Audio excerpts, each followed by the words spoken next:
and join us in the prayer and pledge. You'll bow with me. Heavenly Father, as we come to you today, we're so thankful. We're so thankful for all the hard work that's being put in for the benefit of our students and our staff. Lord, we're so thankful for the excitement that comes in a new school year and the hope and the positive energy that just flows out of our staffs and into our students. Lord, we so appreciate being here in Levy County. We appreciate the beautiful sights that we have, and we're just so thankful for the guidance and the wisdom that you bestow upon us. Let us always look to you first and foremost. We ask all these things in your name we pray. Amen. Amen. We'll address the flag. I pledge allegiance to the flag of the United States of America and to the republic for which it stands, one nation, under God, indivisible, with liberty and justice for all. Ms. Hogan, are there any changes to the agenda? Yes, Madam Chair, there's 2 changes. We are going to pull the page 4, number 2, the description for mental health coordinator. We're going to pull that one. And then on page 7, under 11.7, number 2, the agreement with North Florida Hospital for CNA. We're going to pull that for more discussion and move it to August 23rd. Do I have a motion to adopt the agenda? So moved. Second. It's been moved and seconded. All those in favor say aye. Aye. All those opposed, same sign. Motion passes. I would like to welcome everyone tonight to our school board meeting. Now's the time for public comments. If anyone has anything to say, please welcome to the podium. And seeing none, we will turn it over to Ms. Lake.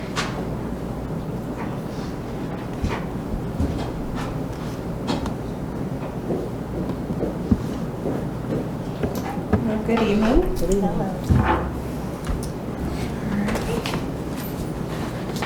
Go to the next slide. Thank you. All right, we're here tonight to adopt our tentative millage and budget.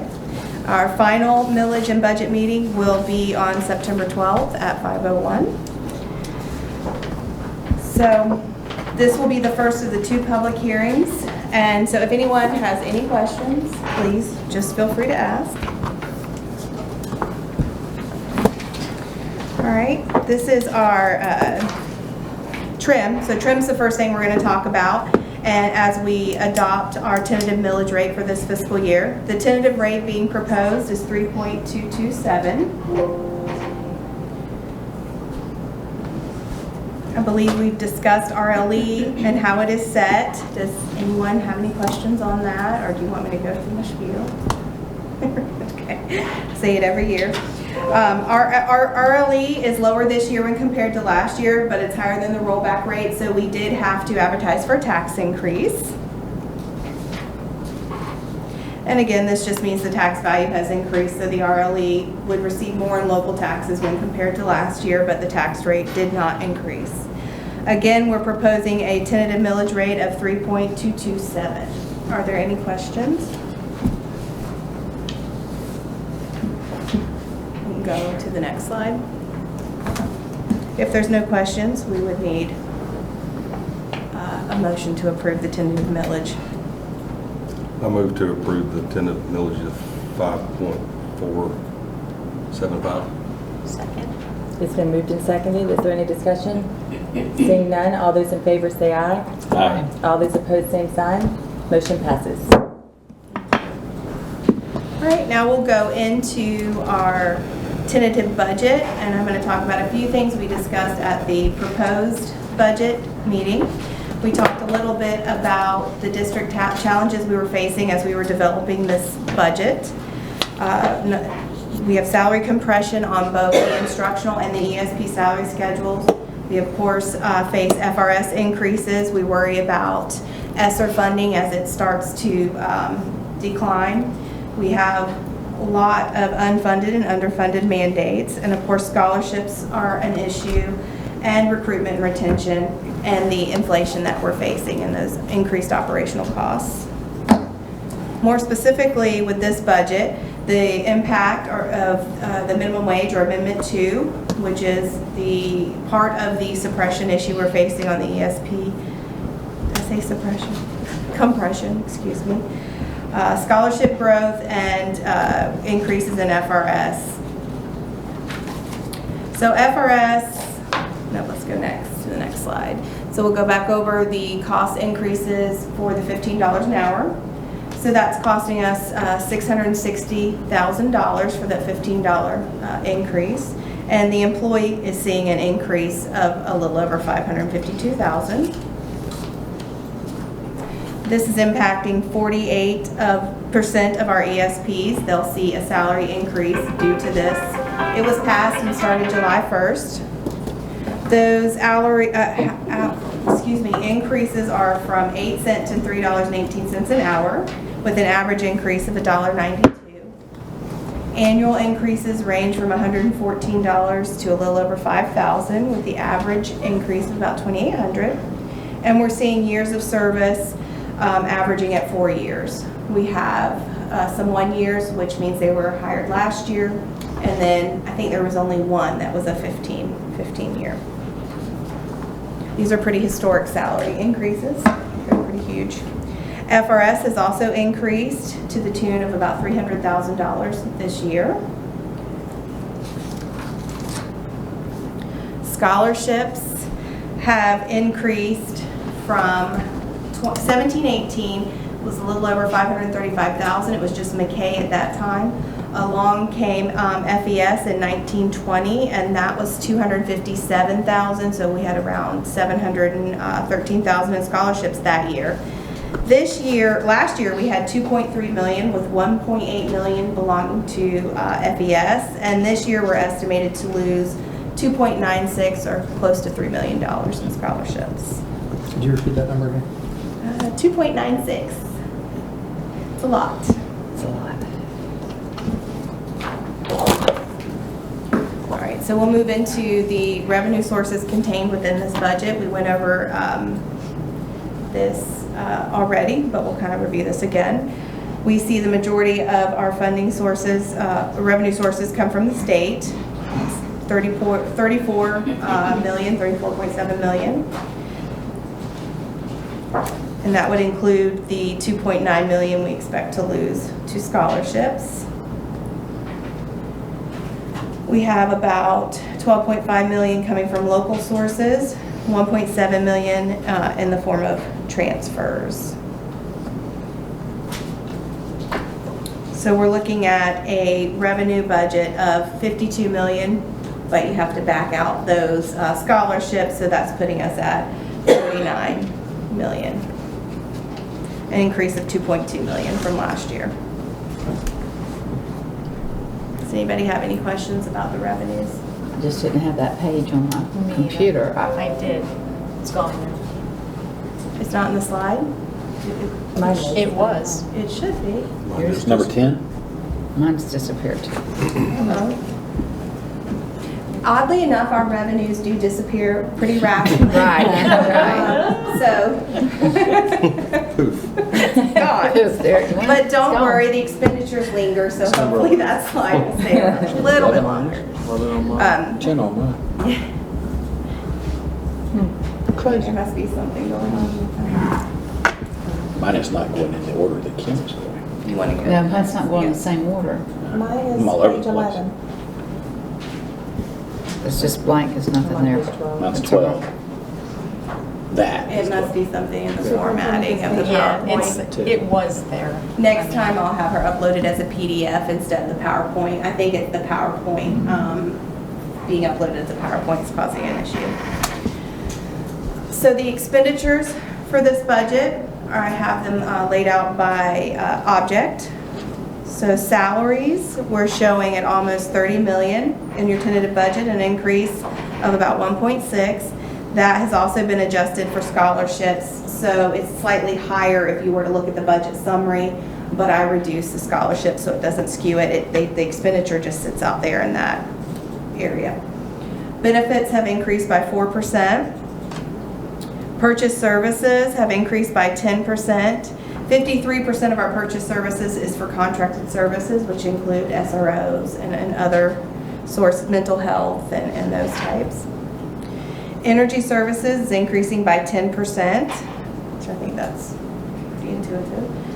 And materials and supplies have increased by 21%.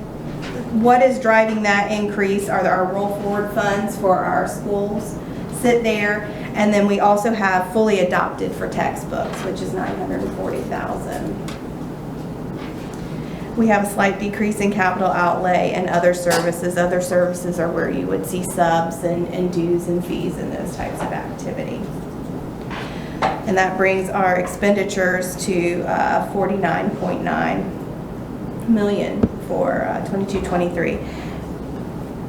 Our books are still open, so the final budget will be slightly different as we start to look at salaries, teachers, instructional units that we have coming on that maybe wasn't picked up in this budget, and as we look at the fund balance. All that is finalized and captured in that final budget.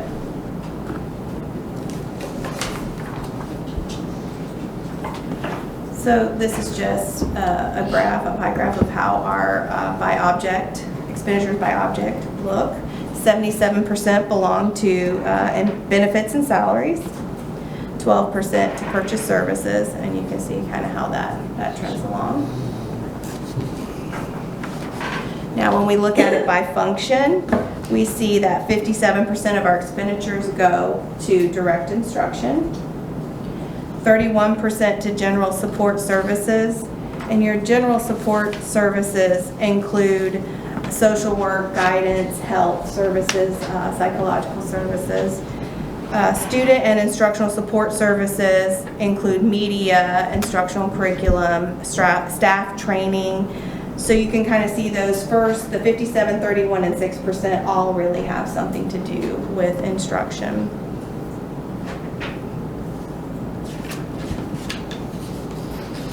Does anybody have any questions about these are all general fund expenditures as well that we're discussing. All right, we'll move on to our capital budget. This one is the fund balance is 12.6. This fund balance is actually 14 million, so you'll see that change in the final budget as we get closer to the end of or beginning, I guess, of the next year, we're able to get better data. So right now it sits with revenues, new revenues of about 13.6 million, which would include about 6 million left on the Chiefland Middle High to draw down, and expenditures of 14.9 million with a balance of 11.3.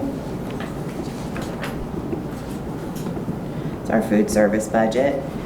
We have revenues of 4.9, expenditures of 5 million, and we're projecting an ending fund balance of about 2.3.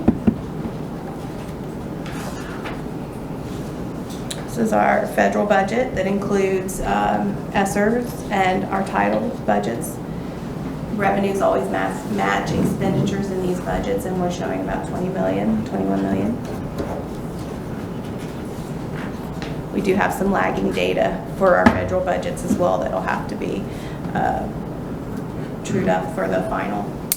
This is our debt service budget. Our COPS and our racetrack, the same every year. And then our internal service, our self-insurance. You can see we're starting out this year with almost 2.5 million. We expect 7 million in revenue, 7.4 in expenses, and ending fund balance of a little over 2 million.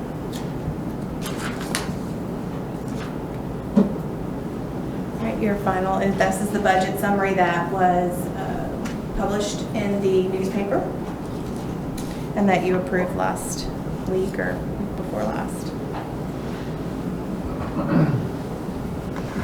Does anybody have any questions? That was very rapid. Were there any public comments or input from anyone? No? How do you foresee the next budget? I know you said that there's going to be a change. It usually grows. Okay. It grows because your fund balance, if your fund balance grows, it grows with your fund balance, but usually it grows a little because salaries are not set. I don't have all the exact projections that I need as I start developing this budget. It has to be developed so quickly in order to meet the deadlines for trim that you're only a couple weeks into closing your books.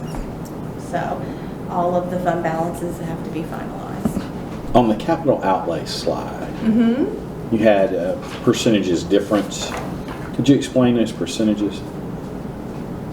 Like where it says, I should not have had that change there. That's just percent. That's because I had a variance with with last year's budget, and I couldn't get, it was skewed a little bit, so Okay. I chopped that piece off. I should have taken the change off. What that was, old data. okay, because I was sitting going, what does that mean? No, that I should have cut that off. Okay. I probably did that in all the slides because I wasn't thinking about that. Or, nope, only that one. It's like, just from my own knowledge, so we're funded 3 different ways, local, state, federal. So if we look at that right, is it about 70 million federal, 50 million local and state? Your local and state is actually less than that. Your local, are you talking about the whole entire budget? You mean like with capital outlay Well, and everything? 127 million, I know. Yes. 5 of that's our That would capital be outlay stuff, but correct. So you I'm rounding, I'm not getting. Yes, Right. so you see that at the, let's see, we have total federal sources of about 25 million, state sources of 44 million, and local of 28. Okay.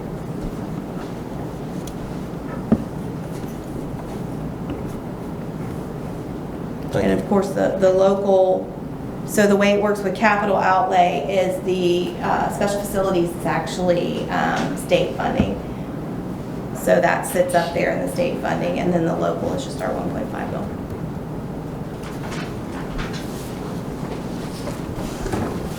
This is an action item, so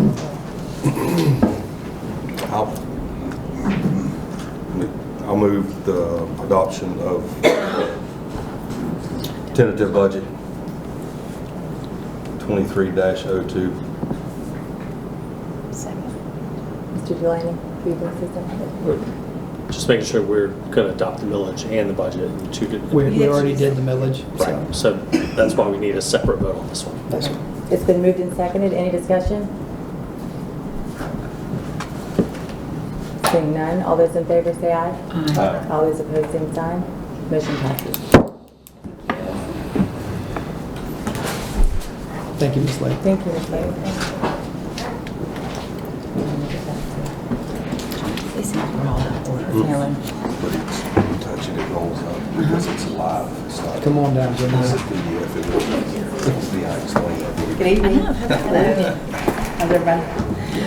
Today we wanted to take some time to go over the second grade standards-based report card, give you some background on that, so, and ask for approval from the board to adopt the second grade standards-based report card. So to start with, we want to talk to you about our why.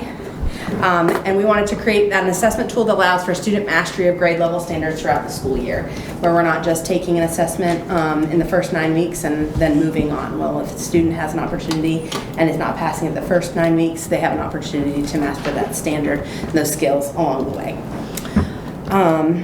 So we had a timeline of when we began this work. It started a long time ago. We began the work in 1920 until we had school closures due to COVID. We came back in 2021 and had discussions about bringing it back. That was the year that we rolled, obviously, the best DLA standards. So we decided to wait and do the new ELA standards and the math standards at the same time, which would have been this year. So our ELA cadres and math cadres work together throughout the school year on mapping the standards and really deep diving into them so that we could finalize all of our criterion assessments for 1 week work session in June, which we accomplished that goal. Our report card framework, you have a copy of it in your files there. The front of, we changed actually the structure of all the report cards, so now they all look the same, but presenting this one to you. The front has the legend on it, the attendance. We added special area coursework, courses this year for second grade report card. Social skills is on it, social studies and ELAs on the front. And then on the back of the report card is math, science, and a place for teachers to put a parent note. Our benchmarks are worded in parent-friendly language so that they can understand what the expectations are for their children. And then the report card is translated in Spanish as well. or any other language we may need. Our legend consists of a 3-2-1 scale, 3 being mastery of the benchmarking skills. It's not to be associated with percentages so that parents can change their thinking about that. And it correlates with the raw data on the assessments that have been correlated with those standards on the report card. Special area, it populates based on what special areas are offered in those school sites.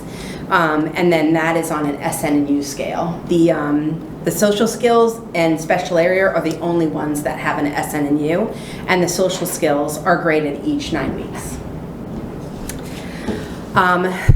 The other components for social studies, they are taught in strands by quarter using a 1-2-3 rubric. ELA is broken into 3 categories: foundations, reading and vocabulary, and communication. There's a total of 16 skills with 12 needed for mastery to be promoted.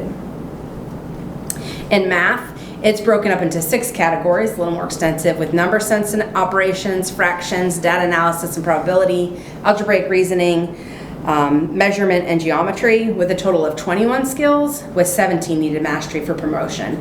It seems like a lot in math, but what I will tell you is some of those assessments are combined.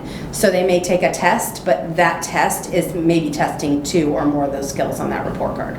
So, and there's also retesting if the student doesn't pass it the first time. The only time they may not have that opportunity is in the 4th quarter. If there isn't not enough time. In science, they test by semester.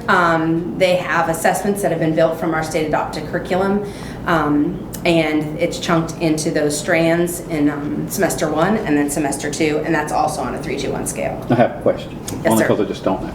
Also, 1-2-3 rubric. Yes. What is that? So a 1 is, so if I have I'm trying to take percentages out of it. So if I have raw data of 5 questions in a test, so many questions is worth a 1, so many questions correct is worth a 2, and so many questions is worth a 3. I may have stupid questions, but I don't do this for a living. That's okay. So That's I'll okay. have- And some of them have 8 questions, or some of them may have 13 questions. So sometimes the teachers will have that rubric so that they know what the 3, 2, and 1 equals. Okay. Okay. Also, the meeting expectations, approaching expectations. Right. So, right, the 3, 2, 1 is, the 1 in, 3 is meeting, right? And then 2 is approaching. 2 is approaching and 1 is below. And you may not be ready for this question. I'm ready. What about kids that have IEPs and all that? Yes. You know, you have to have this thing says you have to have mastered 17 of 21 skills, but you have kids that have IEPs that can't get there. Is that changed for that kid? So that's why you have those IEPs and the pupil progression plan. So if those children are accommodated just like they would be in any grade that takes letter grades. And so if, there's opportunities for children to master their IEP goals, and this is a team decision. We ask for those skills to be mastered for promotion, but there's also a team decision built into that. Okay, so basically you could get, like for example, a 3 if you're a kid with an IEP and you have met that IEP, in theory. You wouldn't get the 3 on the report card, but you would meet your IEP goals. And you would be promoted based on that IEP. Mm-hmm. It would be the team's decision based on that. And that's similar to what we do already, right? Correct. Mm-hmm. Absolutely. Okay. Just asking. Yeah, Just asking. absolutely. And then our next steps are to train our teachers on August 8th, PD Day. In the morning session, the kindergarten and first grade teachers will be brought up to speed with the changes in their report card, especially since the new math standards were added to theirs. And second grade teachers will be walked through from the start to the finish of the report card so they have a deep understanding of the expectations. We had a pretty much representation from every school at the table, many reading coaches to help facilitate the creation of the report card. So I think that the teachers are going to be well supported in their schools with who is represented here for to their schools. Throughout the school year, when cadres and reading and math coaches meet, they'll gain feedback from teachers to make adjustments to any of the report card skills that they feel like that there might be something that is amiss, and that didn't go well, and then we'll address it as a team at the end of the school year. So our goals for next year are to work on a 3rd grade standards-based report card. So we're going to plan for that continuing development by grade level each year, if we can. Yes, sir. As a non-educator and a parent, how are we going to educate? We have to educate our parents for them to understand now if we're changing if they're doing good or not. Because I look at this and I really want to know if this was 2nd grade, because we're doing life cycles and Right. I mean, So- scientific method in the 2nd grade. If we think about it, the 2nd graders that are coming in from 1st grade already had a standards-based report card, and they had it in kindergarten. So they were educated on it because they've already had it. However, we do have parent guides to explain the process, and then teachers go over the report card and the expectations with the parents during conferences. I just want to make sure we do that, because as the Absolutely. other one, I have sat on the other side of that, and I sit there like a deer in the headlights. And Oh, I agree. my wife will dig into what I'm saying, and I sit there and go, I don't have a clue if that's a 80 or if that's a 60. Right, and we're trying to take that away. I know, but Because it's it's our really- language. yeah, But the 'cause- parents, that's the parents' language. That is the parents' language, right? And I think it was a shift in the beginning when we started with a kindergarten report card like that. And then as we've added it to each grade level, parents can see the value in it, and they seem to understand it best. It would be the newer parents that come in. The teachers also, during the work for the 2nd report card, created like the parent informational page.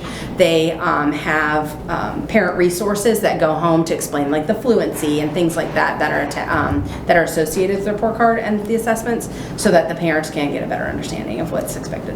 Mr. Etheridge, there's no doubt that this is somewhat of a monumental shift in taking a look at grading practices, and I think that's one of the things.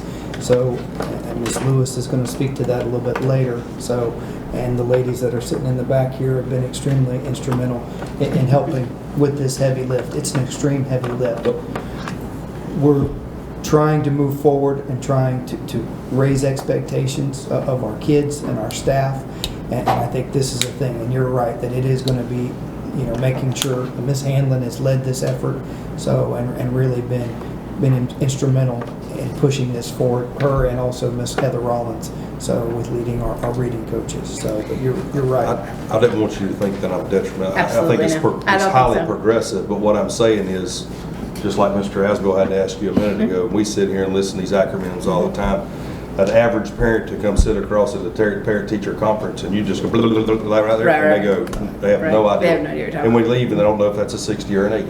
I So just I make think- sure that we somehow, What I would say parents appreciate more from a standards-based report card than from any other ways of grading is because I do have a student that can't master that skill in that first 9 weeks. I have multiple attempts to do that, and it's reflected in my performance, where it's, if I fail it the first 9 weeks, I've failed it. right.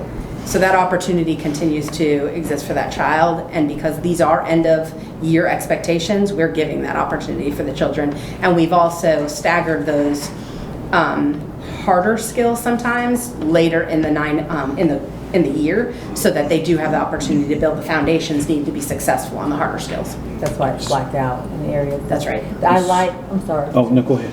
I do like how, as a parent, you could look at this and say, okay, specifically, how specific, like, okay, she's having a hard time reading words with silent letter combinations, let's work on that. Right, and we can Like, provide, as educators, provide them with those resources to take home. I like that part of it. What if you have someone that's just 3 in language arts, but just really not meeting expectations in math throughout the end of the year? Just out of curiosity, what would you? It needs to be a conversation, I would say. Back to the team. I would say it needs to be a team.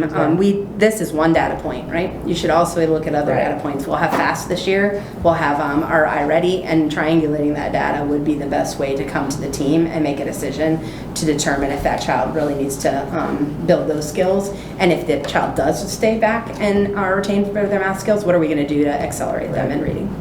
So the plan is to next year, this will be a 3rd grade report card too. That's the plan. Is there, how far does it go? Are we shooting for 5th grade, 12th grade? Fifth grade is probably would be optimum.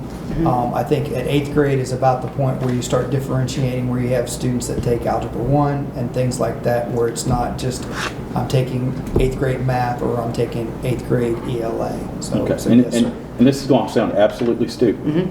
So at whatever point this ends, we as parents have to go back to, okay, well, he's got a 60. So we have to learn both systems as a parent. Really. The idea is that through this right here, we're creating the foundation for our students to excel and to meet mastery of skills. And that's what we want at the end of the day. When they finish after a year with us, these skills are the skills that they're going to be necessary, that the state is saying are a part of the standards that we've tasked our teachers with. Okay. So- And I'm going to ask another question. This is not my question. That's a question I know I'm going to be asked, so I'm going to go ahead and ask it. Okay. And I don't know the best way to word it because this is what's going to be asked. Is this just more evidence that we're teaching the standards, or is this helping us actually educate, if that makes sense? Because, you know, out there in the general world, we get asked all the time, yep, we're just teaching the standards, but did the kid actually learn that? I know that may sound crazy, and that's not, y'all do a great job. Don't take that wrong. I know all y'all, so don't start that. But the question is, It is yeah, work. he mastered the standard today, but 10 years from now, will he remember who were the Axis powers in world history?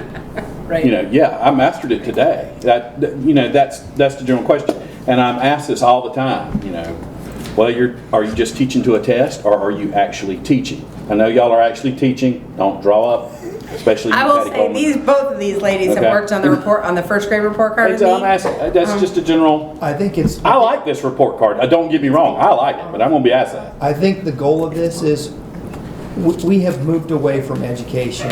It's not memorization and I'm knowing who the axis of powers is. We're trying to develop critical thinking skills that our kids can put into base that will help them no matter whether they're in ELA or their biology, that they have that base of foundation. So I wholeheartedly, so the people that have put the effort. Well, I don't like the thought of we're moving away from education. I think we're moving deeper into education.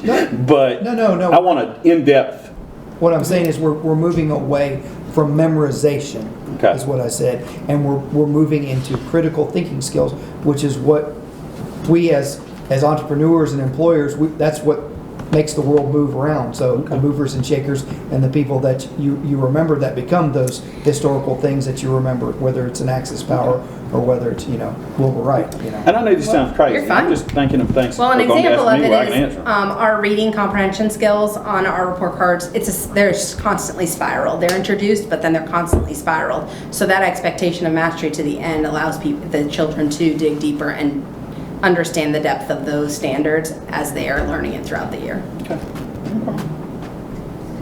Moving ahead Yes, to, ma'am. to third grade and so forth, on that report card or somewhere, even on this one, will there be any type of, the assessments that they may go through listed on? Oh, there? adding the state assessments? That's good feedback. I mean, if the problem is they don't take it till the end, so you wouldn't report it until the very beginning of the following year. So I'm not sure what that would look like, but we can definitely take that into consideration. Their district assessments like iReady, they get parent reports on that, so Separate. already, but we talked about, I think with Morgan, trying to report iReady on those report cards, and we Right. just couldn't make that quite happen. Just too much Yeah. data? It's a lot. Yeah, it is a lot. This is going to seem like another stupid question because it's been a long time since I had a second grader, so I really don't know this. But are parents still able to go into Skyward and see how their kid is going, or do they have to wait until the end of the quarter to know how their kid's doing? If that makes I need to sense. look at If, you know, They can look and see each one. I've never put the grades in, so. so you can still, like me being old school, if I had a second grader, I could look in there and go, okay, well, he's got an 80 right now. That's, It'll list the skill and it'll list the is it going to list the number or list the grade? No, it'll list the number. The number. So if he's mastering it throughout the 9 weeks, it'll have a three Right. periodically. They'll also issue progress reports the second, third, and Okay. fourth 9 weeks. Okay. I just didn't want to be that parent that at the end of the quarter, when And I think- that's- Cameron Jr.'s got a 1. we And I should think talk that's the other reason why you see we've rolled it. We started in K, we went to 1. This is the year to roll out 2. Next year will be 3. So Lafayette I've has, never looked at Skyward Children. Lafayette is where Miss Lewis and I went to when we first started this with first grade, because kindergarten's been in place for years and it's just morphed along the way.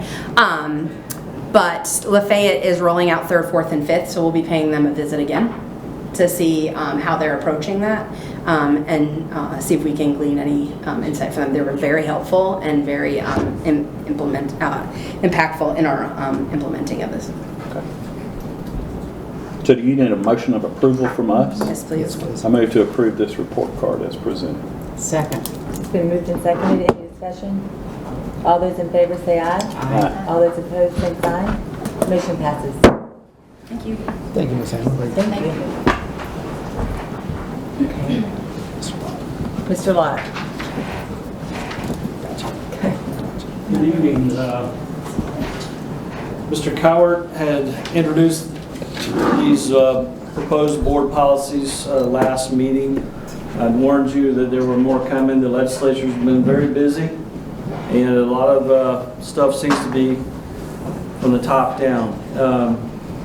Again, these are NEFAC model policies. They come to us from NEFAC as part of the services that they provide. And then it's a team approach for us. These policies are then given to different individuals on the district instructional team who that's their main area. And so they work on these, and then we come back together and they're presented to you. All of these changes that we have tonight are due to changes in legislation, and I have those laws and would be happy to, I'll tell you each one of these as a matter of fact. So the first one is 3.06, Safe and Secure Schools, and that one obviously is under the leadership of Mr. Gore, and so he looked at these and looked at what they had proposed and then added them into the policy, and you can see the changes there are in red. And again, all this is NEFAC language. And you can see that there are a few common themes, and I think it's on the 4th page. You know, it talks about threat assessment teams. That's a big emphasis by the legislature.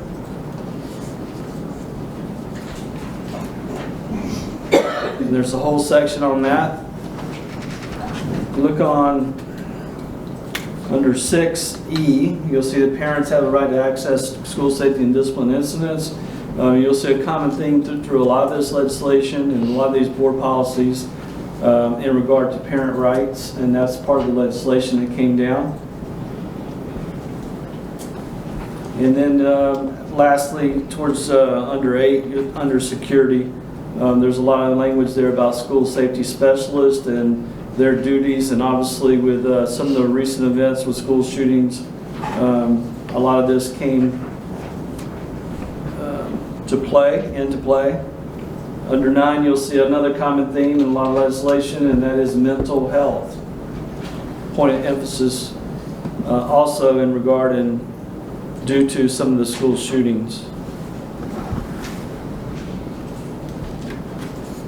Does anybody have any questions on 3.06?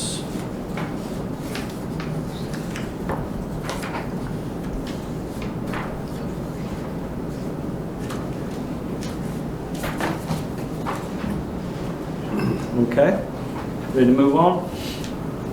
3.32, suicide prevention. This is a policy we did not have, and so that's why you see all of it is in red. This is a brand new policy that this came out of House Bill 1421. This was under the tutelage of Dr. Hall.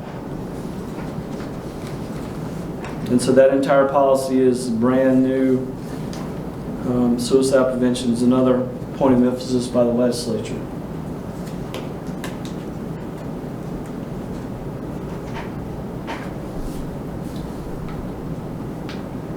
Any questions on 3.32? 4.37, 4.38, and 4.42 are all related.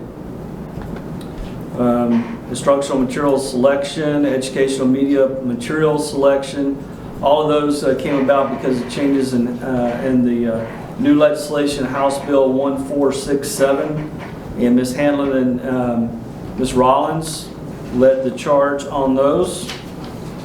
And so these basically are going to refer people to the School Board of Levy County Instructional Materials Handbook, which is updated annually. And so the changes, if some new changes occur, instead of changing the policy, they'll be changed in the handbook, and that will be brought before you annually to look at. And out of that also, we're deleting 4.42 challenged materials.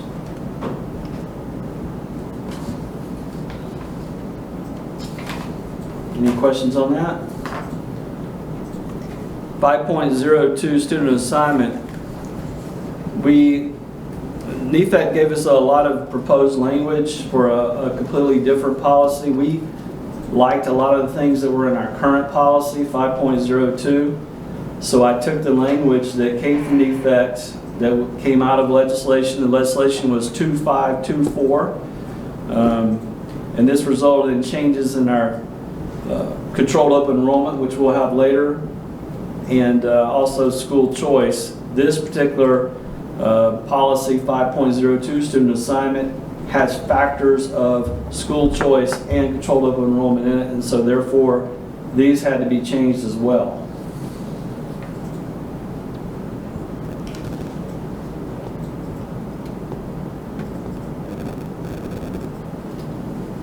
There's something with a change in controlled open enrollment and transportation, and those are things that we were already doing, but now those changes are in writing.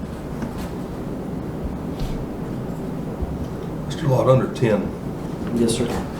So if a student was expelled from a different school district, Yes, sir. the way it read before, now we have provisions that the superintendent may bring that to the school board to accept that student. Yes, sir. And Previously, that was really not, we would, if they expelled them, then they were expelled for us too. They moved into our district.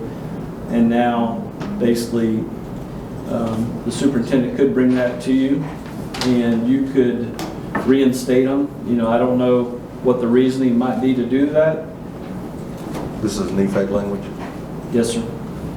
And that would, okay. But it's out of legislation, though. It came out of legislation.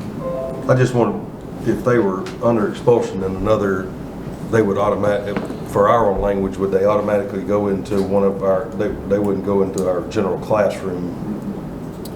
I guess that's a case by case. I'm probably digging too deep. I'm sorry. I apologize. Well, many times. I would say 99% of the time, yes, sir, so. You know, many times a student, just as students come before you for expulsions, they're expelled, but you do give them a chance for an alternative placement.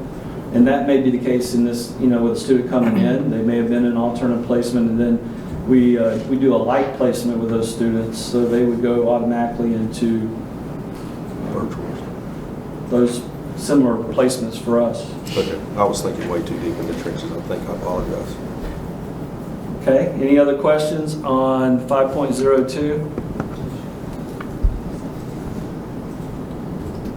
Okay, 5.17, basically, this is came about because of some questions that Ms. Boyle had previously. So I worked on this, Mr. Delaney worked on this, and Ms. Boyle added some suggested language to, basically what we did was we combined a policy that we had on student injuries with proposed policy on student illness. So we took those two policies, we combined them together, and this comes out of House Bill 1557.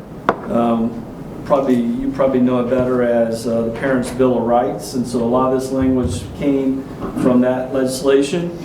And so we are abandoning. We had a proposed policy 5.41 before the board previously.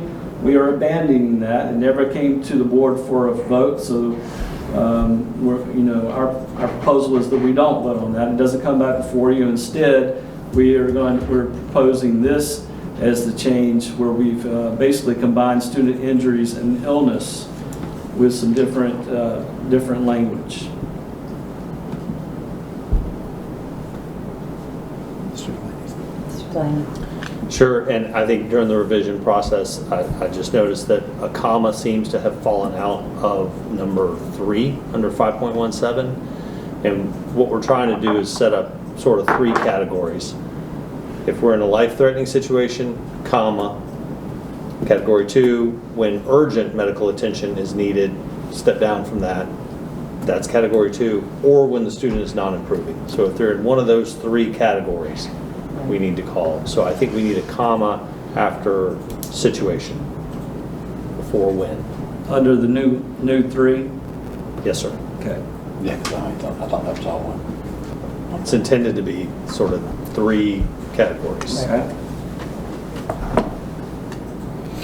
And this was communicated to our principals and APs, so last Monday.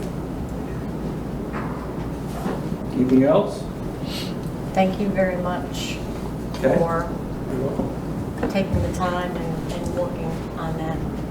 I greatly appreciate it, and I think it, was there feedback from the principals, Mr. Power? No, ma'am. No?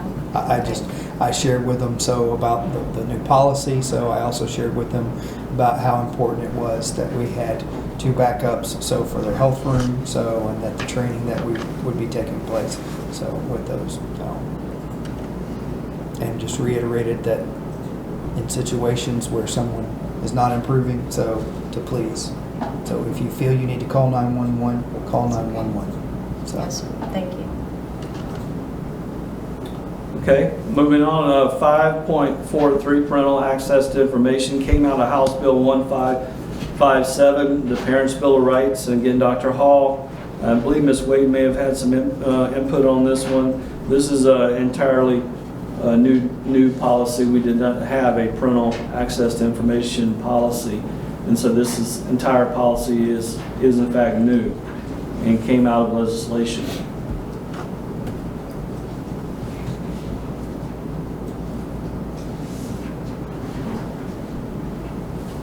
Any questions on that one?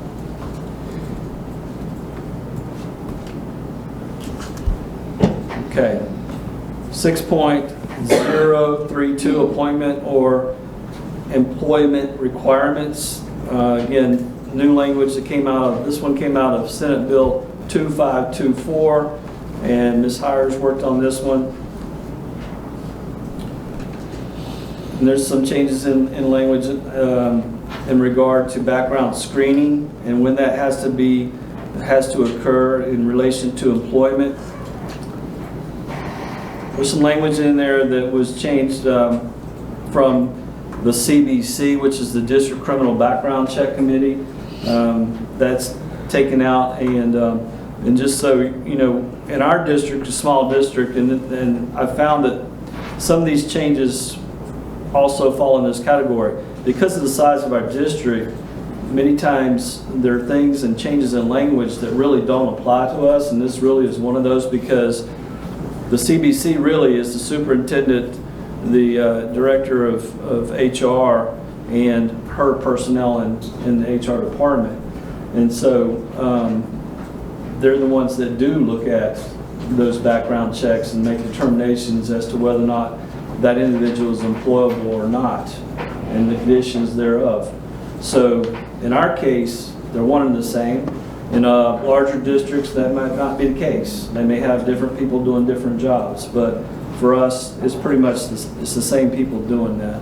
So changing and striking CBC committee, again, this is their language, proposal language, not ours, and changing that to district designee personnel department. In our case, it's one and the same, but that may not be the case in all districts.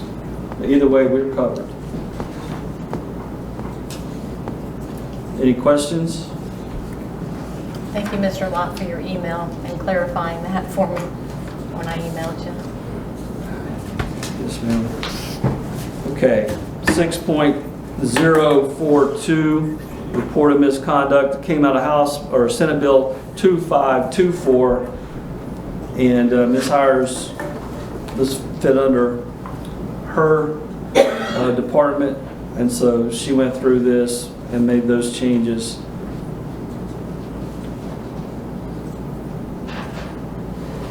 basically dealing with reporting of misconduct and what can happen with that misconduct as far as resignations, terminations, employment references. All of that is out of Senate Bill 2524.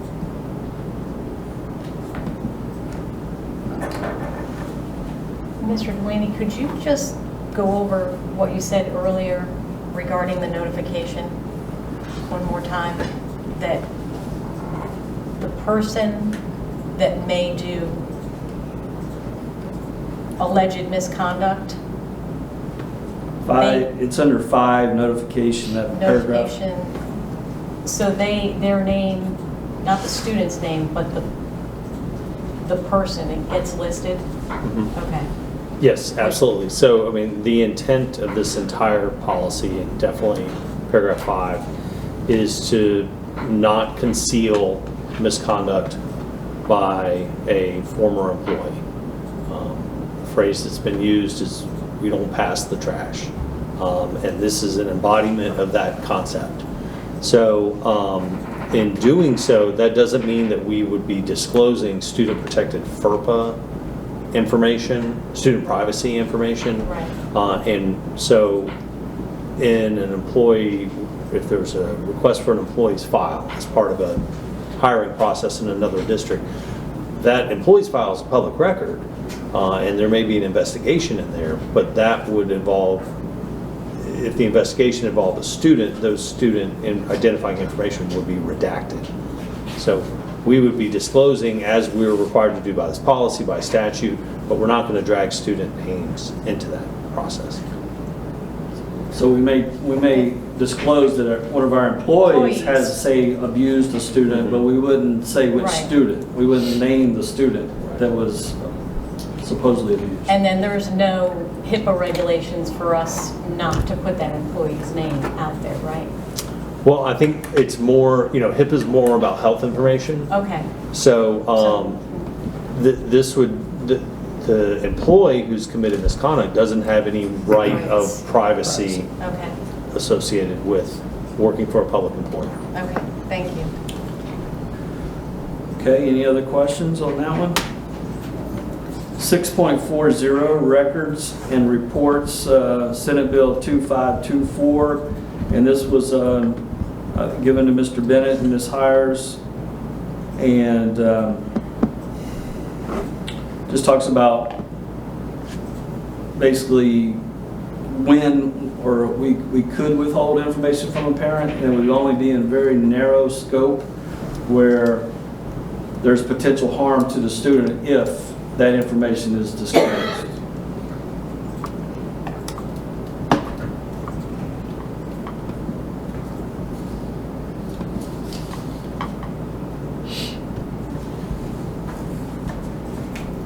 Any questions on that one?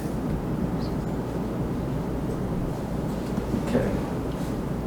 8.20, background screening for contractors. This is a new basically a new requirement. You'll see that the only change is that the level of background screening changed from a level 2 to a level 1. Level 2 includes things like fingerprints, level 1 does not. So there's a change by statute in the level of background screening that's needed, and that came out of Senate Bill 2524.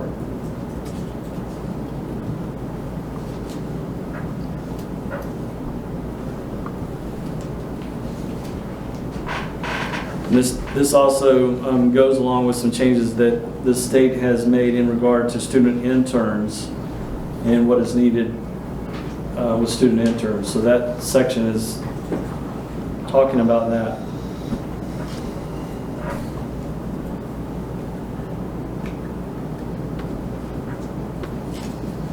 Okay, so that's 12 down. And then the last one basically is controlled open enrollment and our choice policy. And there were two policies that NEFAC had proposed. I rolled all the language that were in those two model policies into the controlled open enrollment and made those changes accordingly. So those were Senate Bill 2524 conditions. And this is a large document. And I don't have all the changes, but I don't have them in red because, unfortunately for you, but I will point some out for you. In the past, when we did control open enrollment, all we had to do was at one point prior to the opening of the control open enrollment window, we had to say, well, we have this much room basically, and this is how many students we have, so therefore we have X amount of space available in this particular school. It was done by school. Well, the state has changed the conditions of that, and if you look several pages in, you'll see a chart with a couple of pages where basically now we're required to list it by school, we're required to list it by grade of school, and we're required to do that every 12 weeks instead of annually. So every 12 weeks I have to go through and figure all this out again and then put the numbers in. And this is a classic example of how the differences in school districts impact us, because I've been doing control open enrollment for this district for I think 6 years now, and I've had a total of 8 kids that have taken advantage of controlled open enrollment in all of those years. But yet now we have all this extra work that we have to do because apparently not every district is, like us. They probably have schools that are a few miles apart and kids go back and forth all the time. And that's not our case because of the geographical location of our schools, and quite honestly, because most of the time we're very forthcoming as far as, if you want to go to another school, fine. We don't have a problem with that. There's only a few cases where there may be denied, and that's usually because the receiving school has checked out, their discipline record or their academics or so forth, or maybe there's no room in that particular grade. In particular, something like a 3rd grade could be a factor. Class size in certain grades in a receiving school could be a reason for denial. But in general, we take kids from one school to the other pretty freely. And so that may be a factor of why we have not had a lot of people take advantage of controlled open enrollment. But that is one example of some of the changes that we have to do. We have to also, let's say, this doesn't happen in our case, but let's just say when there was no room, we have to put those students on a waiting list. And then every 12 weeks, if all of a sudden there is now room, then we have to allow them into that receiving school. So there are a few changes.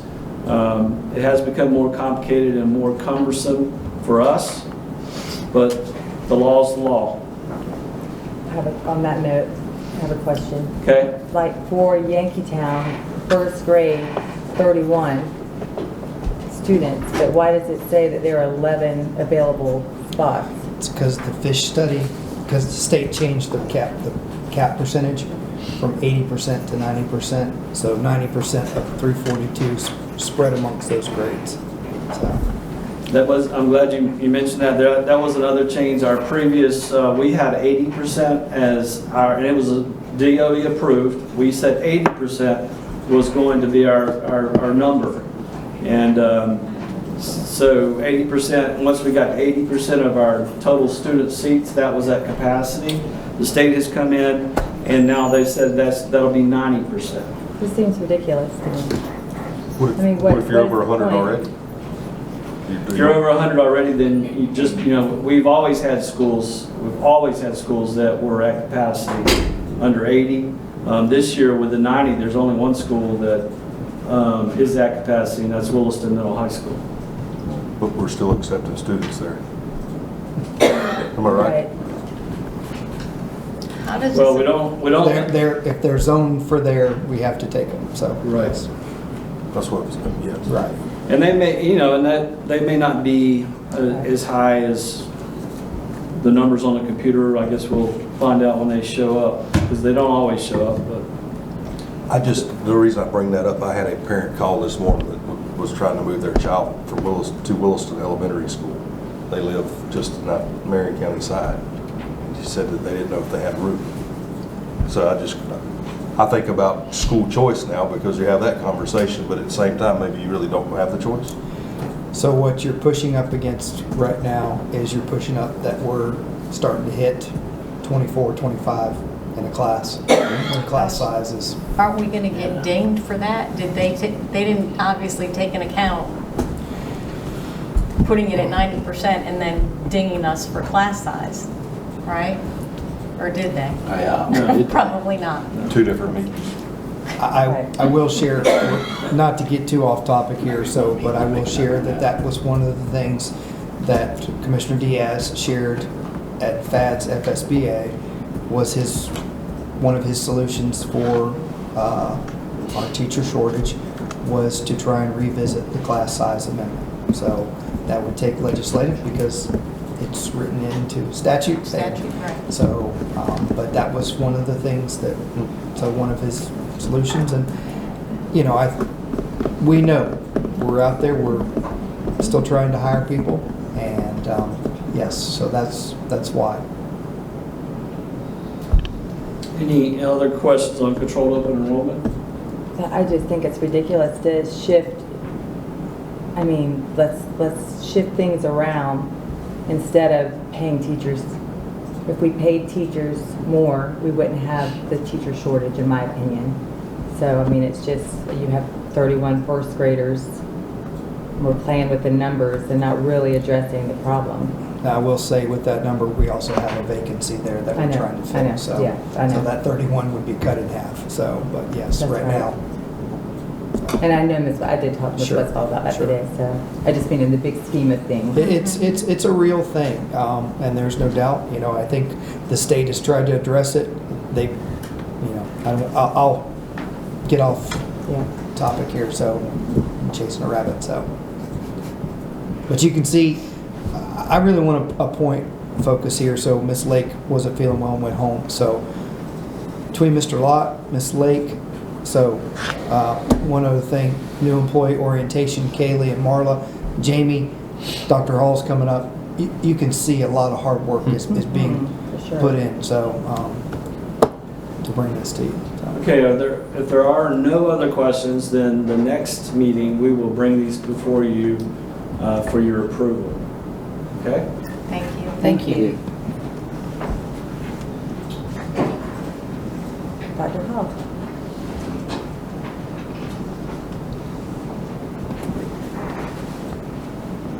Good evening. Good evening, Dr. Hall. I stand before you, and before I even start, I might say good morning again. Good evening again to the board members and superintendent, and Mr. Delaney, and our colleagues, because our friends have left, but they're our colleagues as well. I want to start by saying my partner is sitting in the audience, who's our safety coordinator, because we've done this work together for a couple of years now. So he's made himself present to answer any questions that you may have as I share this plan. So this is, I think, our third year now that I've had to come before you. It's in statute that we have to have a mental health plan. And so last year was the first year that the Department of Education combined the two, the youth mental health training, awareness training, as well as this mental health allocation plan. So now it's combined into one document. So Mr. Gore will stand by and be listening attentively in case there are questions asked of us as I move forward. These pages are not numbered, but if you would just fast forward to page 2, it says part 1. I won't read this to you because I know you've had it in hand and had an opportunity to review. So here you see that we have to list currently what percentage of our employees, school employees, as well as district employees, as well as school employees who have been trained. Now the state requirement and expectation is that we reached 80% of our staff, and that's everyone who's employed in Levy County. 80% by the end of this school year. And as we move forward, you'll see the great plan that Mr. Gore has created to get us there. So fast forward page 2, then page 3, it continues. I just spoke to the 80%. And so right there in the middle, it explains the training goals that Mr. Adam Gore has set forth. I'd like to bring to your attention two of the areas or strategies that I think is going to make this happen for us, is that communication between personnel, HR department, communicating when new employees come to our district.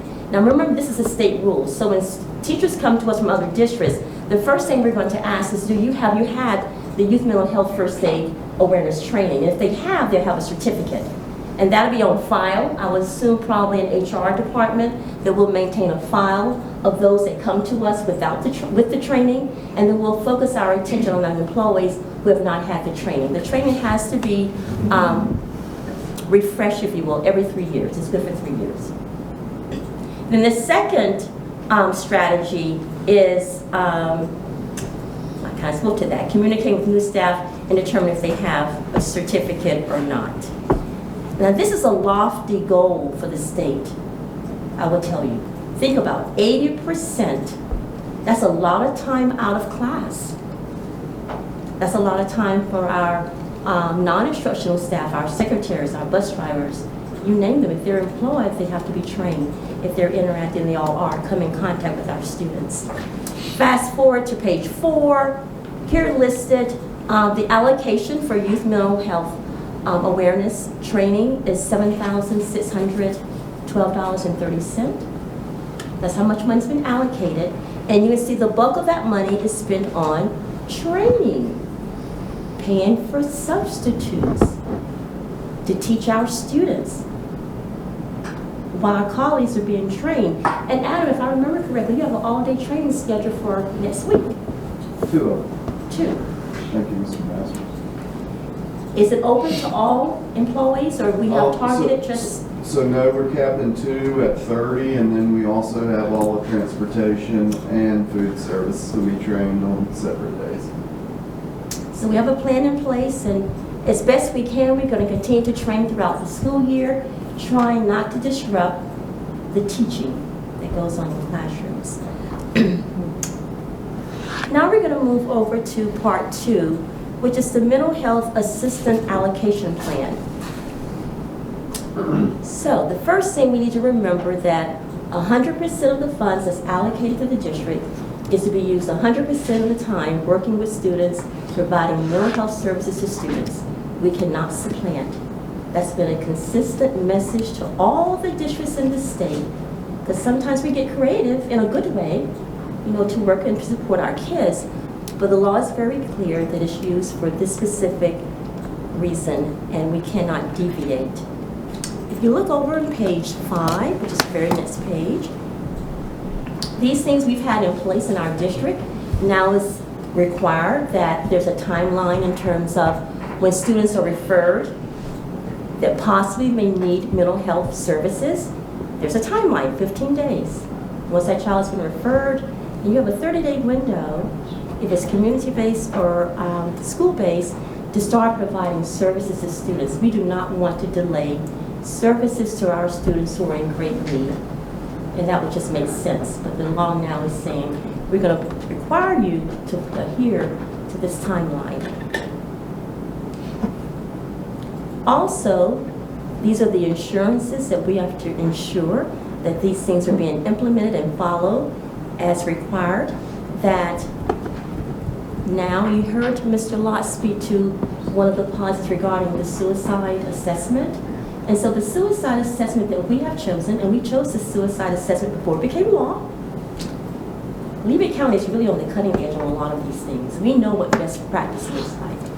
So our school counselors 2 years ago, we decided to choose one of the 3 options that the state, if you go to their website, is there. I think there's 3 options for us. So we chose the assessment tool, the suicide screening tool is the SAFE-T, T as in Tom. And it's research-based, evidence-based, you know, all of that is free. I had the school counselors trained 2 years ago. One Department of Ed social workers trained our trained our school counselors on how to use this tool. And it's time for a redo because we have new staff. And we haven't had to use it as often at all in our schools. But that's going to be the same tool that the MOBIS response team will use as well. And so I'll be sending a letter to our contact folks at the Meridian, because that's who serves our district, to make sure that if they intervene, they're using the same screening tool that we're using. Again, it's a safety risk protocol with Columbia Risk and Protective Factors is the official name. The last bullet on that same page, page 5, it talks about and speaks to what we have to do as a school system before we exercise involuntary examination. That's a new term that we're using across the state. Involuntary assessment, better known as bigger apps. Just saying. So when you hear that terminology, don't think, what's that? That's new. No, it's not. We just changed the name. We, as a state, changed the name. And so we have to reach out to a health professional, a mental health profession, and we have mental health clinicians on campuses during the student day and the student time to do their assessment before we reach out and exercise an involuntary examination. I would tell you that the state requested of all the districts in the state of Florida to submit to them a few months ago the number of involuntary examinations that were performed in Levy County, and I think we had 12. I'm doing a visual. I submitted that data. I think it was 12 total. And several of the districts in this state were asked twice, you want to revisit your data? Are you sure you only had 12? Yes, I'm sure. The schools reported that, and want to remember this is a caveat to this. So we only report if the involuntary examination occurred on campus, on the bus, or a school activity. We had several that happened in the community. Those we don't report. Does that make sense? So our numbers are low. Our schools are really intervening and trying at all costs to avoid Baker acting a student, but sometimes it's necessary if it's a imminent risk to themselves or others. Okay. Fast forward over to the next page. So part of this plan each year, we have to identify 2 goals, measurable goals, for Levy County. So we have not changed our goals from last year. We're going to continue to embrace positive behavior intervention systems. That's about school climate, that's about having rules, that's about having consequences, not punitive, but consequences for our students. It's about role modeling what we want to see. It's about teaching our students. So we're going to continue with that, one of the evidence, one of the goals that we have, and then we have to indicate our measurable expectations. So it reads that 70% of our students identified of needing mental health services will show a 50% improvement. And we're going to determine that by discipline referrals, any involuntary examinations that may occur, and discipline referrals. That's going to be our data collection to see if what we're doing is working for students. And of course, it's always going to be individualized, depending on the needs of the students. Goal 2, we're going to continue with SABRS. That's an acronym. Social, Academic, and Emotional Behavioral Risk Screener. If you recall, I shared this last year.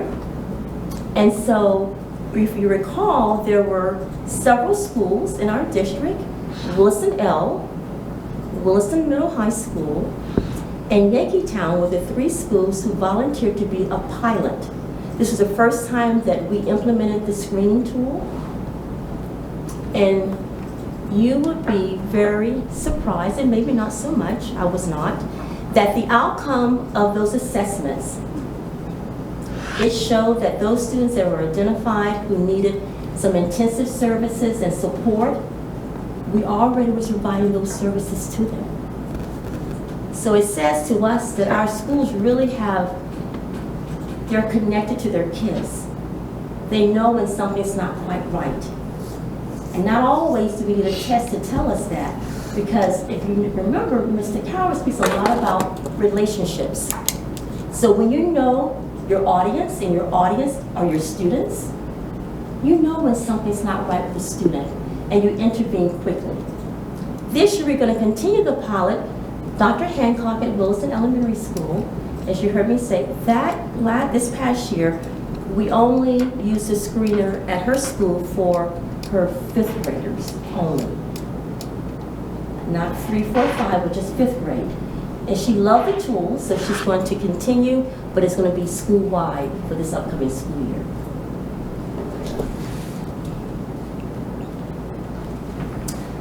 Okay, and then the other part of the requirement, we have our goals, and then we have to choose an evidence-based program. Again, we're not going to change our course of work if we find that it's working well for most students. We're going to continue along that trail, so we're going to continue using what's called the CBITS, which is an acronym for Cognitive Behavioral Intervention for Trauma in Schools. I had 5 of our school counselors and 1 of our mental health clinicians to be trained with CBITS. It was an online module.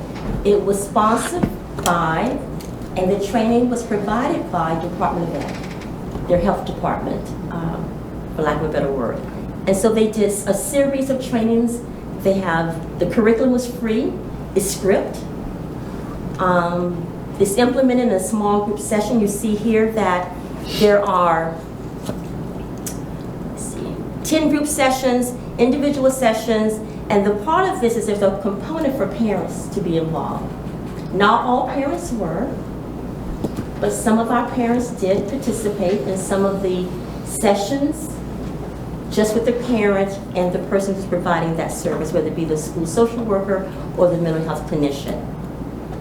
I like that parent involvement piece. We know how powerful that is for our parents to be involved in the learning for their kids, and of course, social emotional learning as well. The students are identified using the multi-tier system of support. You probably heard the MTSS. Well, MTSS doesn't only apply to academics, but also applies to behavior. So we use that same model. There's things that we provide all kids, and then we have kids who need intensive services, tier 2 and tier 3. So there's a common language here. So many times you see, we're doing this here, we're doing this there, and never the two meet. This is a continuum of services in our school district, and this is district-wide, in identifying the students who need this level of support. And in talking with the school counselors that had some small sessions with students, they found that to be quite powerful. Again, we have to be really, we have to know our kids and know what works. And sometimes we find tools that don't work so well, and so we change our direction, if you will, to make sure that we're identifying those core things that are causing such anxiety for our young people in the schools. The other evidence base that we've chosen, this is new, is support for students' exposure to trauma. And sometimes we confuse misbehaving alongside with trauma. That's very different. And many of us, some of us, if not now, in the future, will maybe experience some trauma. And how do we handle that? How do we respond to that? And we have kids that are really hurting in our schools because they've seen some things that cause all of us to have some concern in response to. And so again, these are 10 45-minute sessions that can be done in a class time. It can be broken up into components. These are things that teachers can do, school counselors can provide. It's not, this is the way you do it, and you have no creativity or no leeway, but you can work it around your instruction, because we know that unless kids are socially, emotionally well, they tend not to learn. They're not with us. Mom is killed the night before they come to school. They don't care about social studies at that moment in time. They don't. So we need to intervene when we know we need to intervene, knowing our kids, knowing when to provide that service, as well as teaching the instructional part. The social emotional part is equally important. And then the evidence is going to be the same evidence looking at involuntary examinations, their discipline referrals, and also looking at grades as well. As I said, The social emotional learning impacts grades and outcomes for students. So we'll look at that as well to determine if what we're doing is working. Because if it's not, we're going to change our curriculum. And then the last couple of pages, we're almost there. Last year, we're going to do it again this year, and that is determine how many students to each of these educators, if you will. So the ratio is high, as you see. It was high last year. It was high 10 years ago, and it will continue to be high. Even if we have the funds to hire every school counselor that we need, every mental health clinician that we need, there's not that many out there. Nationally, there's not that many out there. So our student to adult ratio, school counselor, school social worker, school psychologist, we have one school board psychologist. One. And then other licensed mental health provider, that wasn't applicable here because we're talking about school board employees. And so we have to give a little narrative about, you know, what are the things that we're going to put in place to reduce that student to the adult ratio. You read the language there. That is our hope. But we know we cannot take action. We can't find the folks that we need, but we have the money to pay them and pay them well. And we just talked about payment, right? Salaries. That's important. Moving on to the next page. I have page 12. I have my number, but the next page, it talks about the community contracts. So I've listed there those that we have contracted with this past year. You see the breakdown there. Meridian in the past have provided face-to-face before COVID.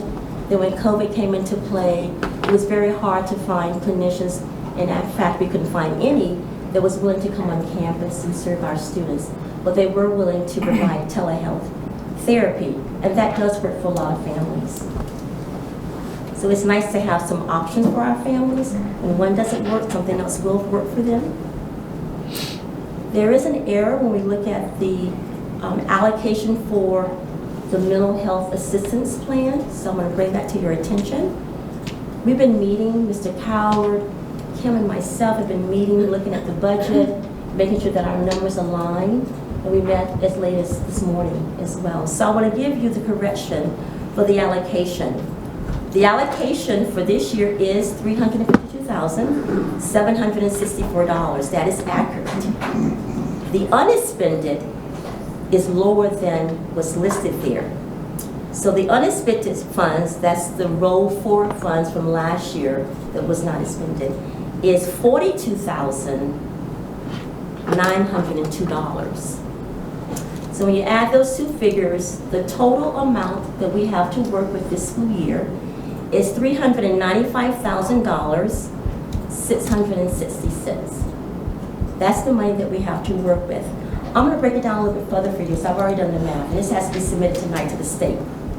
So when looking at the budget, about 93% of that $395,000, you know what that is, how we're using those funds, is staff, is salaries. It's paying for contracted services. It includes our psychologists. It includes our mental health clerk at Chief of Middle High School. It includes our behavior specialists. Money spent on salaries. So that 7% give or take, we use it for assessments, we use it for travel, we use it for printing, because we're going to be printing brochures. You heard Mr. Lott speak to the policy where we have to inform parents about resources that are afforded to them in the community. We're going to put it on the website. We're going to have links for parents to access from our website. We're going to have paper copies. We're going to develop a brochure that costs printing. So we have very little money to spend otherwise. But I just want you to be aware of how the money is being spent to support our kids. And we really want to see a return on our investment. We want to see kids get better. That is the ultimate goal. We want to see kids get better so they can focus on the educational, instructional part and feel safe when they come to school. And I would tell you, I still feel, and I think we all do, that school is really the safest place for our children. It truly is. And so with that, one last thing I want to share. Charter schools, again, have agreed to be a part and follow and adhere to our plan. So there is not a different plan for charter schools. They always have the option of opting out if they have chosen to continue to opt in. Last year, we served approximately 334 students receiving services in our district. Approximately 334. Some schools had higher referrals than others, and that's okay, it's fine. You have to know that the referral number is higher than 334 because we have to have parent consent. And sometimes parents say no. And to this day, I don't understand why they would say no. But many times they do, and we cannot move forward. And we see the effects when we don't have parental involvement. And we want our parents to be involved. Who knows their students better than I or us? The parents know their kids. So we're going to continue to work on that relationship building so that parents that maybe don't trust us or feel like we don't really know what we don't know, that they can trust us and that we can do good by their kid. So the referral numbers was much higher, but approximately 334 we served. And out of that 334, about 30 students district-wide was also receiving community-based services, in addition to the services that we were providing, possibly 30. So with that, I've covered all the key elements of the plan. Do you have any questions for me? I have some. And, Yes, sir. And as everyone knows here, I'm a simple man, so I must have simple questions. At the beginning, we talked about our trained and certified. According to this thing, the House bill says we need to have at least 80% By the end of the certified. school year. What happens if we don't get to 80%? Well, I don't know. Mr. Cowell, what's going to happen to us? What happens? I mean, Adam? is it something big or is Do it you something? know? Nobody's kind of said. So we were dinged in our audit. Uh-huh. And so Ms. Boyle was here and represented you when we went through our audit. That was one of our audit findings, so, and which led it then to be part of statute. So Okay. nobody has really said whether that would mean that we would possibly lose funding if we aren't. So, but if you remember, when Mr. Weber was a part of this, when this process started, so when we did this, so everybody was youth mental health first aid, so for 3 years. And then we, unfortunately, so he passed and we didn't have trainers, and so we've since have now 4? 5 total. 5. So we're up to 5 trainers in the district to try and get this accomplished. So we got a big mountain to climb. I mean, we got to get like 500 people. before the See, end of the because year. back in the day when Mr. Weber was with us, there was no percentage. It was just saying, just do the best you can, show us your good faith effort. Okay. Then we went from showing us your good effort. And this is not now's meant to be requirement. bad, but simple man asking a simple question. I've looked at this and the plan, ain't no plan on here. To me, a plan is, we're gonna have training once a month, that kind. I don't see that here. I see an arbitrary, this is our goal, and I can tell you my goal is to be a multimillionaire. But a plan is, this is how I'm going to do it. So to me, I don't see that. So my question is, how are we going to get 500 people trained by the end of the school year? And what is the real That's why plan? we have transportation coming and food service next week, so we'll be able to knock out all of our employees there, so. So all our employees are food service and, I'm not saying, won't sound like a jerk, I'm saying, No, sir, that's the first step, so I'm sharing with you, that's the first step. Okay. We also will have other trainings that will be going on throughout the year, so. okay. And I that's also part of- thoroughly believe mental health is an important thing. I think that's part of the problem we got. We got to have some mental health, and I want as many people trained in this as possible. And I didn't know if we can make it, hey, you want to work here, you got to get this. I don't know. We have professional days. Could it be a, And we've looked at those professional day. days for the year, and Adam, you just chime right in, but I know there's a plan to use that time, those non-student attendant days, to have training as well.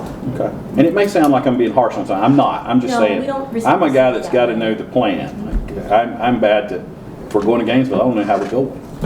And what time we leaving and when, who all We've got rides some who. other support with training as well through Meridian. They're they offer training as well, even though we've got 5 instructors ourselves. So there's going to be, and we've already scheduled some monthly trainings, actually 2 a month. See, that's a plan. We got 2 a Yeah. month. That needs to be Right. in this document. Right, I wouldn't ask we these silly this questions. 25th will be our first training date for the schedule, not counting what we got in PED, not counting what we got for transportation and food service coming. So there is more of a detailed plan of what you're looking for. Okay, thank you. That's what I wanted to know. Thank you. It is not an easy task, though. Oh, no, I'm just saying, I want to see the plan. I want to know what we're doing. And I really want to know, if we don't get there, what happens? It could be something catastrophic. It could be, you don't know. I don't think so. I'm gonna tell you why I don't think so. Regarding a monetary consequence, because then we really can't train Yeah. because we don't have the funds to do it.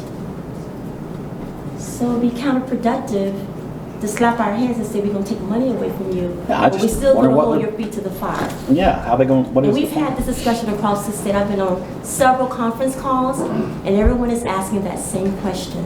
Right. And the response is, just do the best you can, show us that you due diligence, you have a plan, and then we'll revisit that conversation this time next year. So Good. with that, Thank that ends my sharing. you. Thank you very much. Thank you. This is an action item, so we do need to Oh, yes. look for a motion to. Yeah, I don't want to know. I want to be there. I want to go, y'all. I make a motion to approve the plan. Second. It's been moved and seconded. Any further discussion? Seeing none, all those in favor say aye. Aye. All those opposed, same sign. Motion passes. Thank Don't worry you. about that. All Mr. right. Superintendent. Yes, moving on. So we have our Small School District Council Consortium that we've been participating with. So it gives us the opportunity to be with like-sized districts. So I believe there's 27 districts across the state that participate in this. So looking for a motion to approve our continued participation. I make the motion to approve. Second. It's been moved and seconded. Any discussion? Seeing none, all those in favor say aye. Aye. Aye. All those opposed, same sign. Motion passes.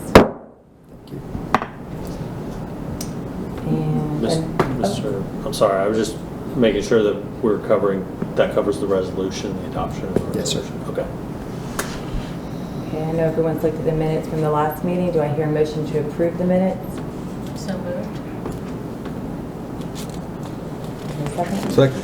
It's been moved and seconded. All those in favor say aye. Aye. All those opposed, same sign. Motion passes. We've all looked over the consent agenda, but we'll go down the line. Mr. Asbell, do you have any? I know, all my questions have been answered. It's all sort of straightforward. One of the ones I wanted to ask a question about was pulled, so I'm good. Ms. Boyle? I spoke to Mr. Coward this morning, and all my questions were answered as well. Ms. Perkins? They've all been answered too. Thank you. Mr. Etheridge? Just gonna say kudos to the number of hires coming in to the start of the school year. I know that, I mean, we got buses parked, so we were doing, I could see a multi-effort, a lot of different angles, so thank y'all. That's it. Do I hear a motion to approve the consent agenda? I make the motion to approve. Second. It's been moved and seconded. All those in favor say aye. Aye. All those opposed, same sign. Motion passes. Mr. Superintendent? Got one more. We gotta do the finance, the consent Oh, that's finance. right. I make the motion to approve our finance. Second. It's been moved and seconded. All those in favor say aye. Aye. All those opposed, same sign. Motion passes. Quickly, it's come to my attention, so we had talked several months ago, possibly a year ago, and I think we had gone back and forth. We'd asked for more information, and just wanted to see, so if we wanted to put on the agenda to entertain entering that litigation against Jewel. So, if so, I would put that, so Mr. Delaney and I had a conversation today, we would need to put that on the 23rd, so looking for some direction. I thought we did that. To enter the seat. Yeah, Yeah, I thought we joined right in. we did. All right. I wasn't sure I'd- from looking at the minutes. I moved the motion. Yeah, we did. Yeah. That was all for it, We yeah. talked about it in a couple of meetings and then it And then we was- did. Okay, all right, well, we'll follow up on that. There's That's what- minutes. So, all right, that being said, moving on, Gosh, whatever it became. as we sit here, so kudos. So Miss Tammy Boyle was recognized with getting her certified board member, so she's the newest member of the certified board for FSBA, so just saw, want to give her a shout out for that, so. Quickly. Good job. We did have new employee orientation today, so Ms. Marlowe, would we have a little over 60? 68 employees there, so the foundation fed them, so, and then we had different presentations, so Ms. Wade, so I'm trying to think who else Ms. Marlowe was there, did, so the foundation presented. Sean Myers there talked about the family liaison position that we had created, so it just was a really good event, so getting everybody there, so, and Miss Sherry was there to help get badges, so she knocked out a number of badges, so just a big help, so. The last couple things, so I just want to mention, you know what a monumental task it is, so Breezy and his crew every time, so meet the challenge. We're a few days out, so we know we've got a few things to shine up and get looking great, so, but just really want to thank him. He's worked really hard at Chiefland Elementary, working on alleviating their parent pickup drop-off situation, so moving fence and in coordination with the county of getting them off of County Road 341 and onto Park. So we'll be communicating our new traffic pattern there to help alleviate the ruts and breaking up 341. So to the national epidemic, which is parent pickup drop-off at every elementary school in the world. So the last two things, so I'd like to ask Miss Lewis if she would come up here. So, and Miss Lewis is just going to share just a little bit of information to you in regards to data, so school grades, and also progress monitoring. So, and this is just a little bit of information for you to be able to take a look at and share. It won't be too in-depth, and we'll bring some more information back to you at a later time for a presentation. Thank you. Talk for days. Thank you for the paper. I like the paper. One of the difficult things that I've found that we survive and overcome is the fact that you're frantically living in the past, looking at data, but yet preparing for the future. And you know the time frame that it comes out. So with that, I think there is great optimism. So I'm going to let you talk about, so I'm not sure which angle you're going to go, but I think there's great optimism in what the progress monitoring that's coming forward to our students and how quickly that data can come back to us. So I'm sure with school grades released that you probably visited DOE's website and found this information for yourself, but we wanted to highlight it to you because it is a celebration that our district earned a school grade of a B, or a district grade of a B. So we are very excited about that. I have had the question of how is the district to be whenever our next celebration is, we have Cedar Key as an A, and then we had Bronson Elementary as a B, and then each of our other schools are in the C category with Whispering Winds as a D. So the question has been, how can we be a B with, if you think about averages, it just doesn't sound right. And honestly, it was my first thought too, because I am still learning all of the pieces of my job.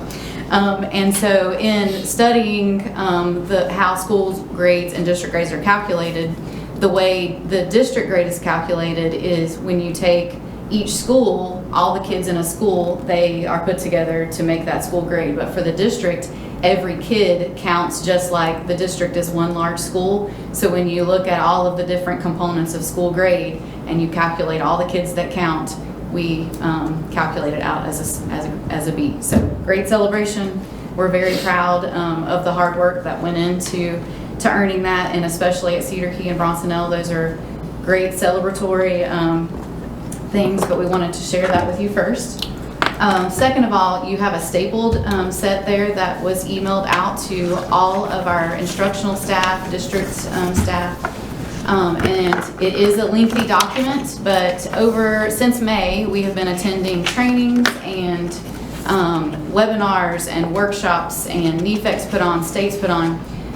This is a summary of all the things testing at the state level.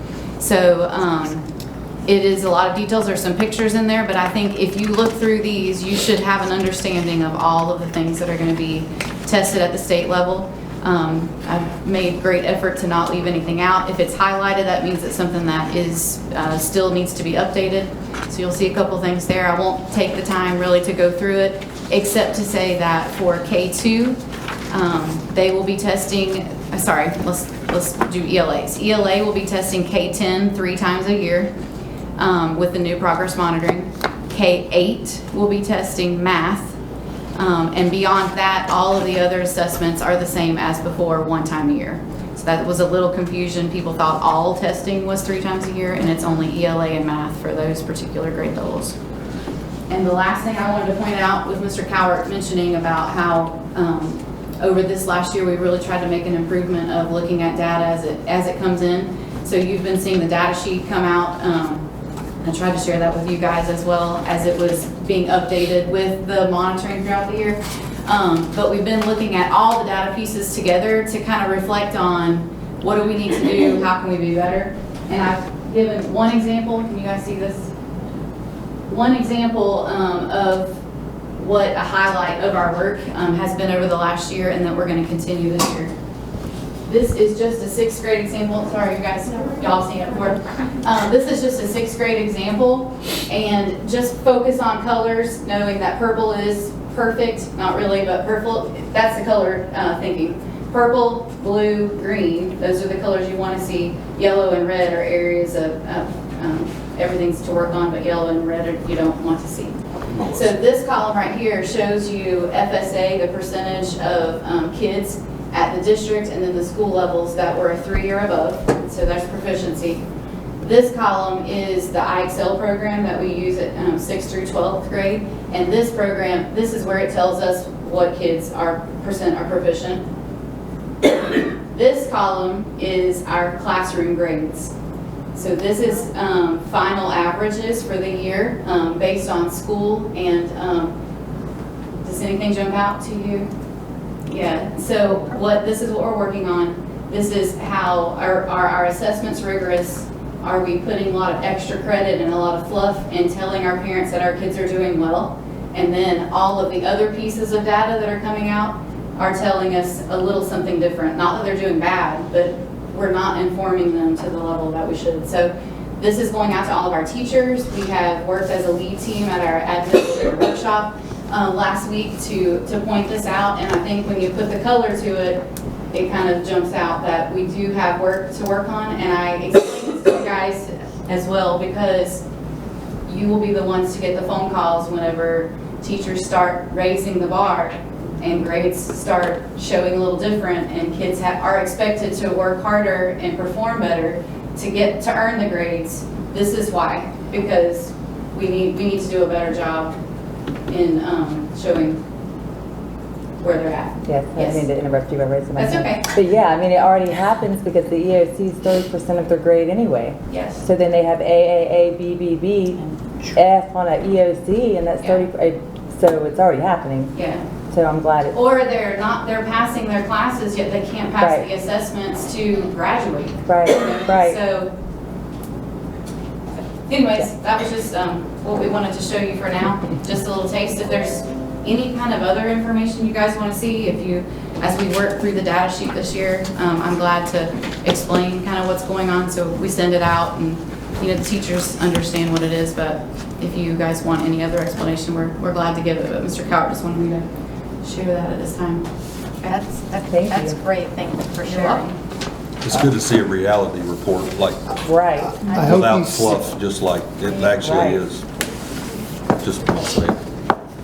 I hope you see how everything is intertwined and goes hand in hand to try. And so whether it's the standard-based report card and trying to make these little incremental shifts in growth and to see. So, and I can't say enough about the efforts that's really being put in to our admin. So last Monday, the effort that went into plan that, the effort that goes in on new employee hires to make sure that we're dotting all our I's, crossing all our T's. So, you know, and so with that, I'm going to touch on a subject real quick. You know, we've had a horrible thing that's happened with a coach that was trusted at Bronson Middle High School, and we've tried contacting, sending certified letters. So he's received a certified letter that he is no longer an employee of ours, which he was an at-will employee, which all coaches and substitute teachers are reappointed every year, so they're at will. So I wanted to make sure that that's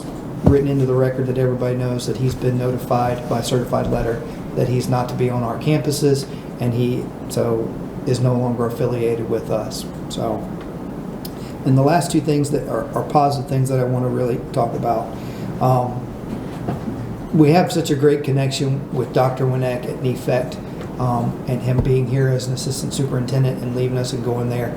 And NEFECT is a great partner. They provide a lot of resources to us. So, but he came and was at our admin meeting, which we went and did it. We did a field trip, went to the new Chiefland Middle High School and worked over there last Monday in the new media center, and so everybody kind of got to see that. So, and I think that's what our goal of trying to make sure to celebrate the things, but also make sure that we're digging into the work that needs to be done to move our kids forward. So, and with that, I'd just like to give kudos, and I hope I don't steal anybody's thunder, but the Williston Middle High School admin team cooked burgers and had homemade ice cream yesterday for their staff. It wasn't a day where the people weren't on campus. They came in, got their class schedules, and were able to fellowship a little bit. So just want to give a tip of the cap to Mr. Slimp, Ms. Fugit Hires, and Mr. Dukes. So great job yesterday seeing that. So. Thank you, Mr. Cowart. Now's the time for board comments. Mr. Asta? Thank you, ma'am. I'm going to be personal to start with, and then we'll get to other stuff. I want to thank everybody for all their concerns and their prayers and their words of encouragement and everything like that. Just to update you all. Carson's doing great. The surgery so far has been a success. We had some minor setbacks. The fellow had 3 brain surgeries in 2 weeks.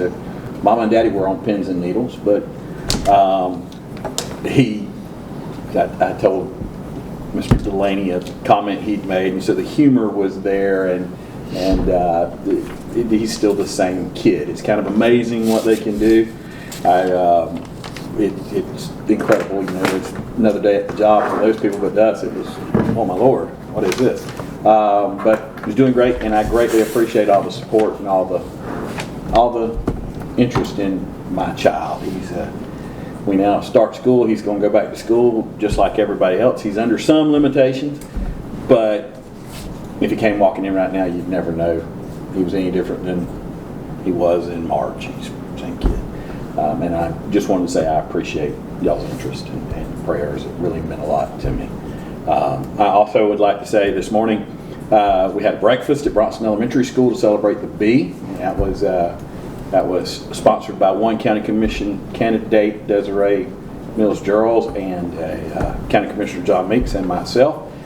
3 Bronson graduates who were thrilled to death to not only see the results from Bronson Elementary School. We also have this crazy idea, and I think this is a cool idea throughout the county. But in Bronson, we are extremely proud that right now, much like we did several years ago when Mr. Lott was principal at Bronson Middle High School, we have an actual Bronson graduate as the principal at the high school and a Bronson graduate as the principal at Bronson Elementary School. And the crazy idea is this, and any of us from the country, we know about this. Homemade stuff is so much better than not homemade stuff. If you grow your own garden, for some reason, the tomatoes in a home garden are much better than tomatoes you went to Gainesville to get. So we are looking forward to great things. There's a little dark cloud right this second, but we got the right people in place. And good things are coming, and that homegrown, that homemade is going to prove itself, and we're proud of them over there. And then I will get to something else, and you may notice it with me, and some of my questions tonight may allude to this fact. I do not care for change. Change is inevitable, but I hate it. I am a person that believes, for example, I have friends that we went to high school together and they have gotten married, but I still call them by their maiden name. Sometimes I call my wife by their maiden name because I hate change. I want it to stay the same. In a couple of weeks, a new person will be elected to fill one of these seats. We're going to have change on this board, and I hate it. Not from the aspect that I don't believe who's coming in is going to do a good job. I hate that a person who's done a great job won't be here. I hate it that a person that, there have been times that we have disagreed, but I never lost respect for him because I knew what he was doing was what he felt was right for this county and for these children and for these employees. And he's always inquisitive and he's done an outstanding job. I myself, Mrs. Brookins, I don't know if Mr. Cowart was on here at the time. I served with his dad too. And everybody talks about his dad was a great school board member. Well, the son ain't too bad. And I just want to be on public record that I have thoroughly enjoyed my time here serving with you, Mr. Etheridge. I hope whoever takes your place is as proud to be from Williston as you are. They will. And they are just as proud as I am to be from Bronson, and we can keep that going on. It's been a great time. I hate to see you go, but you got great things ahead of you. I've been coaching. You got him ready? You got them ready, whichever one it is? Well, you know, it's inevitable that they're going to be good. One's wife taught at Bronson and one's wife is from Bronson. So I know it's inevitable they're going to be good. Probably better than you, but we don't want to get into that. That'll be good.